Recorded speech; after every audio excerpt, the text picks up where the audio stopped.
So today I have the privilege of talking with Ean Price from ICAN Resource Group, and he works in the space of disabled travel. He travels with challenges himself. So we're going to talk about what he does, how he helps people, and some of the challenges he deals with when traveling. So welcome to the podcast, Ian. Thanks so much for having me, Ken. So you want to give us a little bit about your background and what your company does? Absolutely. So I am 39. I have spinal muscular atrophy, which is a neuromuscular condition. I have the use of my thumbs, and I'm ventilator dependent, and I'm also on the feeding tube, and of course, in a power wheelchair here, as you can see. So a lot of devices that help me be able to travel, and it's something I'm very passionate about. ICAN Resource Group was founded over 10 years ago, and it started out as a multimedia design company, something I went to school for and also very passionate about. And then over the years decided to expand into assistive technology and travel. So now we offer three separate divisions, three services, and traveling has always been important to me. And I figured somebody as high maintenance as I am that has to do a lot of research and there are a lot of logistics involved pre-trip, I figured I'd start sharing my information on my adventures and hopefully that would help others. And then in the last year or so, we've also brought on other people with all sorts of diverse abilities and they're able to share their stories too. Well, very nice. So you and I have that in common in that we both are passionate about travel, and we realize that there's a need for people to be able to find accurate information that's helpful when they're planning their trips. I had an interview yesterday with a couple of young women. Both families have children with special needs, and they travel together a lot, and they do the same kind of thing as try to put information to make it available so that other families with children that have challenges can find out what works and what doesn't. And it is so needed in this space. It really is. Something that has always been a challenge for me is finding accurate information prior to traveling because once I'm there for a holiday primarily. And so I don't want to have to worry about are there wheelchair taxis? What does the public transit system look like? Trying to find a hotel as I'm there can be quite difficult. So all of these things are so important to do your research ahead of time and to really ask those detailed questions when you're speaking with these companies, because sometimes they'll give you half an answer or they don't know, and so they'll make it up on the spot. And then you arrive and you say, well, you told me that the width of the doorway was such and such, and now my wheelchair doesn't fit into the room. And that's a huge barrier. Yeah, it's hard, especially because you are wheelchair dependent. You know, we're fortunate. My wife has some mobility, so we can, if we had to, fold the wheelchair and get it into a room and then deal with it. But for people that are wheelchair dependent, the door width is a critical factor. And yet, like you said, it can be a hard piece of information to find. I have had lots of places that tell me they were accessible. And a good example is we went to Mexico to visit some properties for one of the all inclusive chains, and they said they had accessible rooms. And I guess you could say they were accessible in the loosest possible sense of the word. Okay. But in the bathroom, for example, they didn't have grab rails. They had a handle on the wall. But for my wife, that didn't work well. They weren't comfort height. My wife has really long legs. When you sit really low, it's hard to leverage yourself up. And then when you don't have rails to pull with, it becomes very hard. In the shower, they didn't have seats. One of them only had a rail that went like halfway into the shower. These are things that are typical. And I'm sure you find things like this as well as you travel. Absolutely. I remember planning a trip to Europe and we were taking the train from country to country and I was filming ahead of time at a train station in Italy and I asked them if the train was accessible, right? But particularly what train time did I need to book? And they said, oh yeah, all of our trains are accessible. And I found that very odd because speaking with other train stations in Germany and Hungary and the Czech Republic, I knew that there were very specific trains and times that I could book. And so I asked them, what is your definition of accessible? Walk me through. How do I get on the train? He said, oh, it's really easy. So you arrive at the train, you get out of your wheelchair, you walk onto the train, and then we will carry your wheelchair onto the train. And then once you arrive at your destination, then we'll give you your wheelchair back. And so clearly there was a communication barrier there where their definition of accessibility is very, very different than mine, and they didn't understand what a power wheelchair was. And so after I explained to them that my wheelchair weighs a few hundred pounds and I'm unable to leave it, then they said, no, I'm sorry, our station isn't wheelchair accessible, period. And you find that a lot of times for companies that do transfers from an airport to a hotel, or like we did a transfer from Anchorage Airport to Seward, Alaska. And now I had that conversation with them and we talked about exactly what they could do. And they had, well, I'll call it semi-accessible. In other words, they could fold your wheelchair and put it up for you, but you had to be able to navigate 4 steps. So for you, it's not accessible at all. For my wife, it worked. And I think that's one of the biggest challenges, that there is no clearly defined language that defines the type of accessibility. And a good example of where this comes in, I interviewed a young lady and she had gone to Hawaii, and she's a full-time wheelchair user, and she had gone out to a lighthouse that had an accessible trail. It was interesting because for her it was accessible. In a power wheelchair it was fine.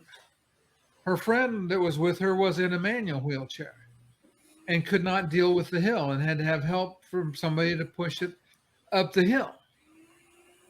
And so you think about the variations, and right now we're just talking about in the mobility space, but you think about the variations of the ways that people get around and what they need in the way of support.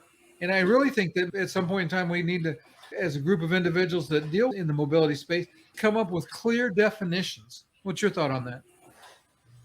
Yeah, I agree. And a way that I overcome that challenge currently is asking for photos. And that works for me, being able to see, but low vision blind individuals, that doesn't help them. So everybody has their own trick of how they find what potential barriers and obstacles they'll be facing. But for me, photos, and then educating the staff, the managers at the different establishments, whether it's a tourist attraction, public transit, hotels, etc., just to say, hey, maybe you've never had somebody who's ventilator dependent boarding your train. Well, it's important for me to have access to power to charge my ventilator if it's an extended trip. If I'm on a train for 10 to 12 hours, then I need to start charging my equipment.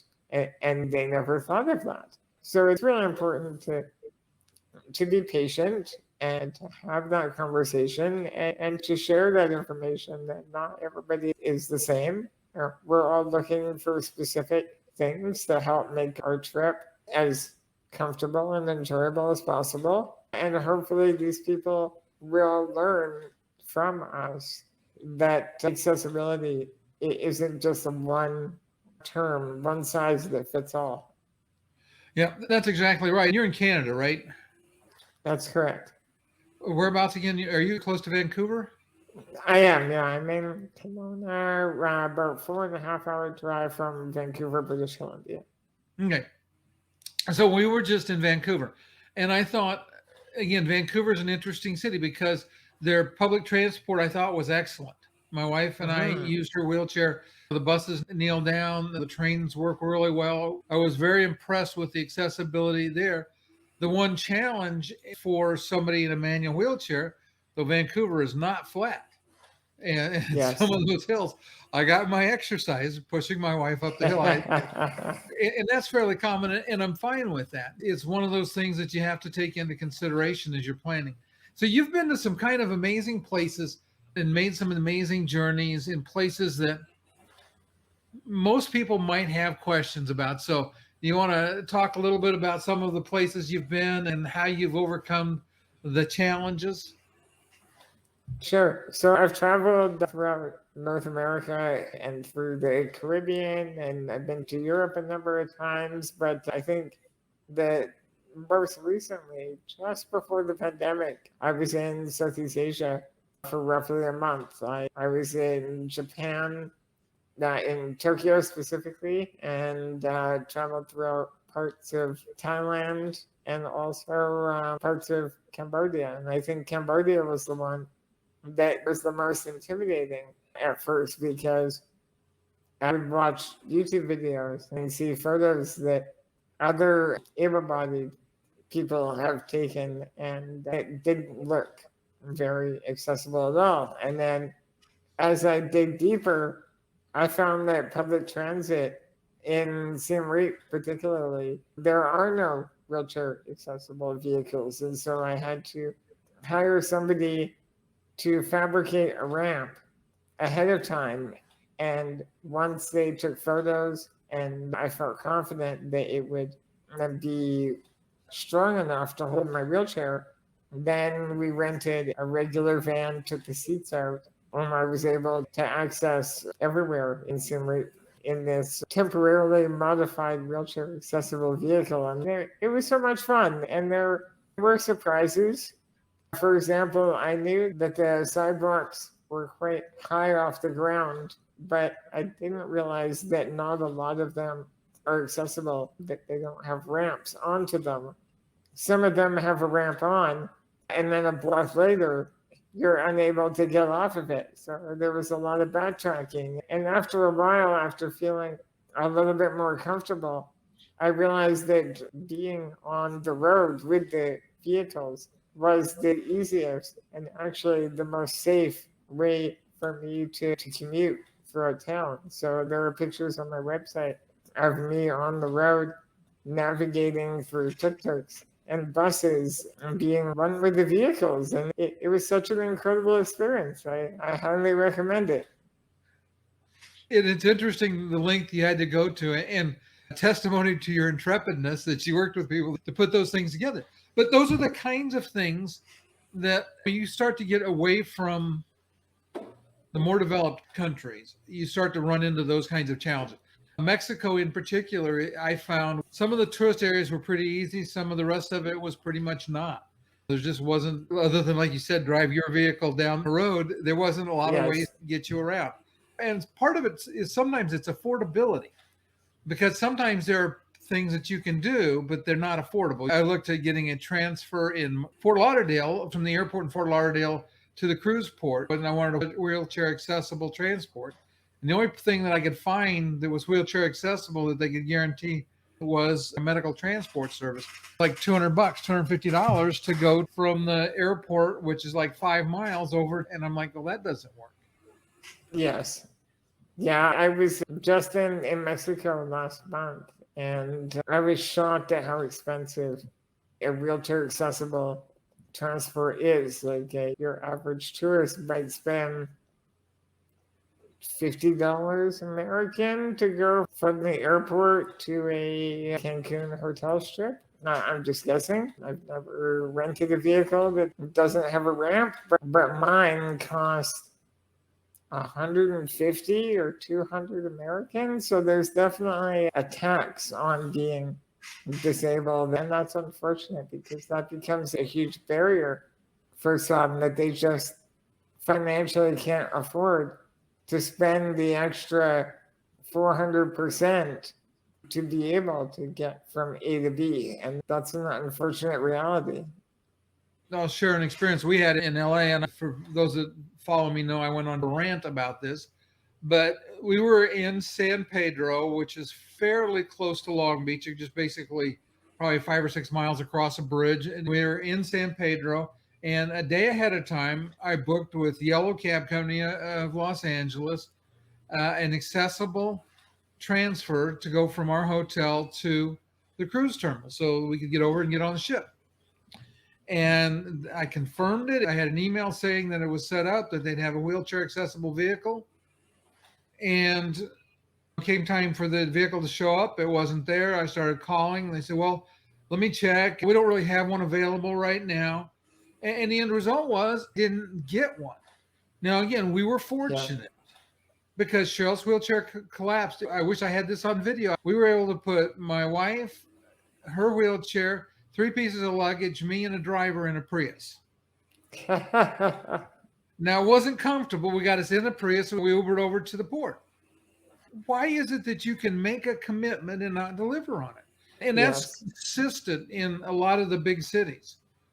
I was talking to this young lady. She said that when she got to Hawaii and she booked a cab, they charged her $30 extra to load and unload her wheelchair.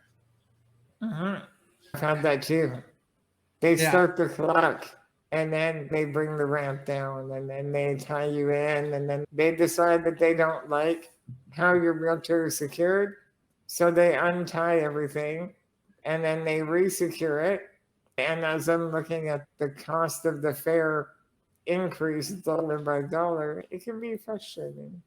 I think that in those situations that it is hard to claim that they are compliant with even the most basic ADA requirements because it's discriminatory in the fact that they charge more. It's discriminatory in the fact that they don't deliver the service that they offer. So I'll stop. But it's just a source of great frustration. I got to share this because I made a false statement that I thought was true. I was talking to an individual I interviewed who is from Australia, and she uses crutches and has leg braces because she had polio. And I made a comment about the black cabs in England all being accessible. And she said, yeah, they work for wheelchairs, but they don't work for me at all. And again, it goes back to that definition of accessibility. It's funny that you mentioned the black cabs in the UK because I was there a number of years ago, probably around 2005, and I had such a hard time because all of the taxis had a ramp, meant that none of the taxi drivers wanted to pick me up because they knew that it would take longer to get me in and out of their cab. So I ended up having to hide in the back alley and have my caregiver enter the cab. Then I would appear out of the dark, and then they would argue with her, trying to forcibly remove her from the cab just so they didn't have to let me in. And for anybody who's been in one of those black cabs, it's so simple to place a wheelchair in there. You open the door, there's a little flip out ramp. There aren't any tie downs. It took a matter of seconds for me to enter and exit, but it was just the mentality of, no, I don't need to be responsible for picking up this gentleman. I'll let the next taxi driver do it, to the point where I'd be sitting there in the rain for a good 15, 20 minutes watching all of these cabs drive by. So that's my rant for today, and I hope improved over the years. But yeah, it's those things that you never think about when you talk to somebody about, is it quote unquote accessible? And they say, oh yeah, every cab's accessible. But until you have that lived experience, you don't know how the experience will actually be. Yeah. I'm just going to go back to what you mentioned and talk a little bit more about your site.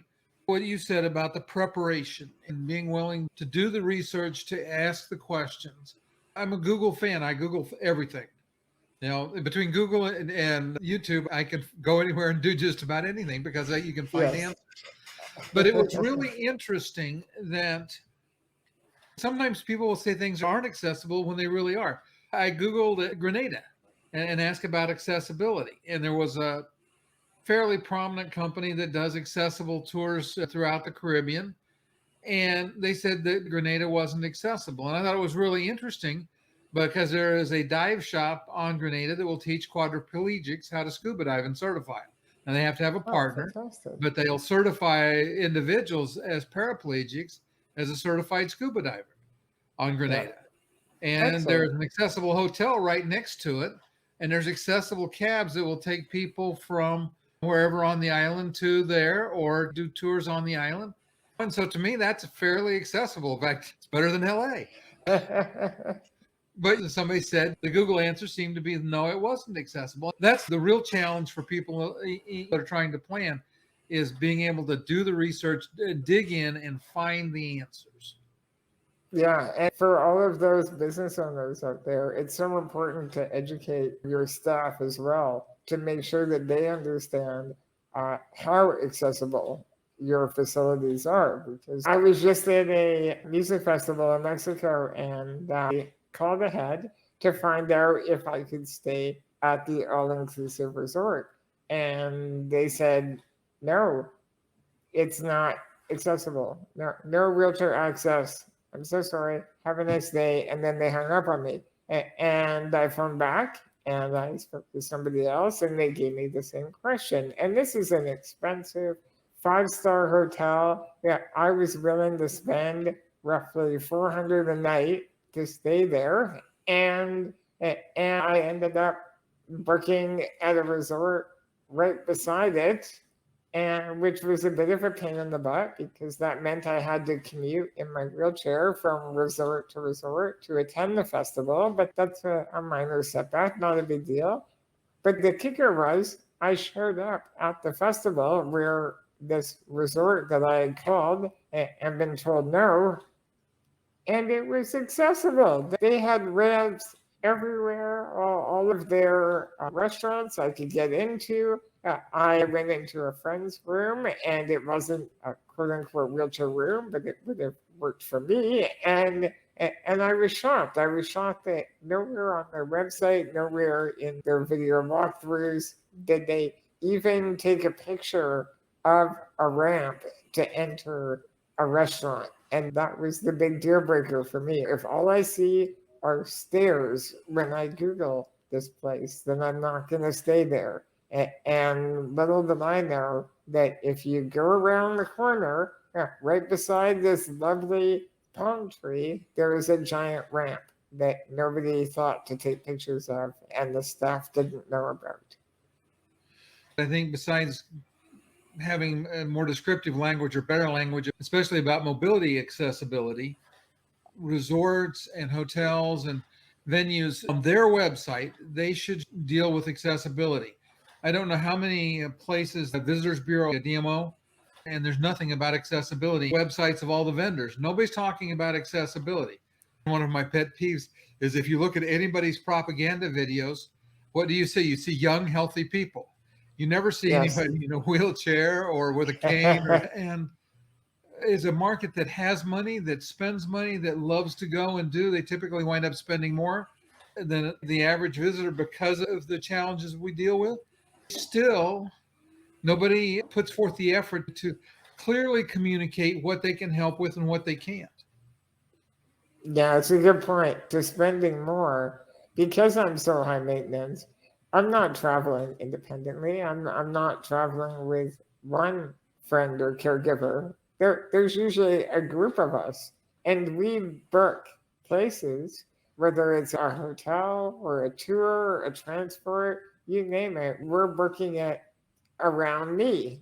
And so if they say that I'm not able to access their services, then they're missing out on 4 or 5 other people who are going to be eating at that restaurant and having drinks and staying in their own private rooms. So it's not just about me, it's about us. And I think that's something that in certain parts of the world that's not taken into consideration because their accessible, quote unquote, wheelchair accessible room only has one bed. Well, what about somebody like myself who's traveling with a caregiver and needs to have 2 beds? They say, well, Either you need to sleep together, which usually isn't appropriate, or you need to book 2 rooms. Well, if I need to call for help at night to be repositioned, well, that's not the case. So a lot of times, I'll be staying in a very expensive hotel in a very plush bed with my caregiver on a pillow, and that really ruins the experience. And those hotels, I don't give a high rating, because if somebody's spending hundreds of dollars a night to be there, they want to feel like they're being tailored to, and that's accommodating. And that's not always the case, to say, well, you can sleep on that plush bed, but your friend has to sleep on the couch. That's not the experience that we're paying for. That's another great point, because sometimes you wind up with situations like yours where there is a caregiver, they have to be in the same room, and sometimes people don't sleep all together. A good example is my wife and I, we can't sleep in a queen bed. And you go to a lot of hotels, you got one queen. Because of her mobility issues and my CPAP and all of the things that we deal with, a queen bed most of the time means both of us may not sleep. One of the things I encourage when I talk to hotel managers, one of the cruise lines is where I got this idea, but I'll borrow from them. But they have to spend a week on the ship in a wheelchair. Yeah. And guess what? You find things that don't work well when you do that. Yes. Yeah. You find that coffee table or little table with a vase in front of the light switch or the thermostat. Maybe if you move it 2 feet, it will help so much more. And that's something that I've noticed more now than ever. The first thing I do when I enter a hotel room is I redecorate. And it looks nothing like it did when I arrived. There's usually, even in the accessible rooms, there are far too many chairs. A room with 2 beds, 2 twin beds, you don't need to have 4 chairs in there, especially for large chairs that are surrounding a table where now I don't have access. So more often than not, most of those chairs end up on the deck or in the bathroom. The last trip I took to Vancouver Island a few days ago, we had 3 chairs that were stacked in the jacuzzi just because I didn't have enough room to navigate through this accessible room. Yeah. And I see that. It makes the room look really pretty, but it's in the way. Another thing on ships, the problem I've talked to the ADA compliance officers for a couple of the cruise lines about it, is that you go into the shower and the handheld shower is all the way up. Yeah. My wife and I, it's not a problem. But for somebody that's in a wheelchair that wants a shower, not being able to reach it is a problem. Put it halfway down. It's not a problem. If somebody that can stand up, they want to move it, guess what? They can lift it up. Yeah, or like having a patio where the lock for the sliding door is up on the ceiling. I'm usually with an attendant or a friend, but I have many friends who travel alone, and they have to phone somebody to come down to help rearrange the room and make it more suitable for them. And it takes time, it costs money, and it also, again, doesn't feel very welcoming when you arrive in an accessible room where nothing is accessible except maybe the bed height. Yeah, or else the bed's a foot above where you need it to be. That can be a challenge as well. So low. The mattress is on the ground. Yes. We haven't run into that so much. And again, for my wife, it's not a problem because she has really long legs. But a lot of times she'll go in and the bed is 4 or 5 inches above the top of her wheelchair. So for somebody that needs to transfer laterally, that's a problem because now we got to go up. Yeah, or there's no room under the bed to put a lift, like a Hoyle lift. That's something that is such an easy modification to just cut a hole or to modify the bed where you can bring a lift in there, because that can be a deal breaker for some. Yeah, it's a question that you have to ask. And probably 2/3 of the time, if you ask somebody if they can put a Hoyer lift under the bed, they don't know. Hoyer lift is to start with. Exactly. They don't Yes. know what it means to be able to get it under the bed. Yeah. I would be one of those people, except that my grandmother had Alzheimer's. And so when we'd move her to the chair, we're always using the Hoyer lift. Yeah. Until you have to deal with it, you don't really know. I'll share your links, but for people that want to learn from you and from your journeys, where do they go and how can you help them? Visit our website, icanresource.ca, and you can also find us on all social media platforms. And I really welcome you to send us emails and share your stories. And also, if you have questions about content that you find on the website, please feel free to connect and ask those specific questions, because I don't put everything on the website. I don't want to overwhelm people, but there are contacts that myself and others keep with the managers and such that I'm more than happy to share with people so that you don't have to spend 6 months planning a 1 month trip like I do. I really try to take some of that work out for you. So please don't hesitate to connect. And I hope we can help out. And I hope people are excited to start traveling again, because I know I am. Yeah, well, me too.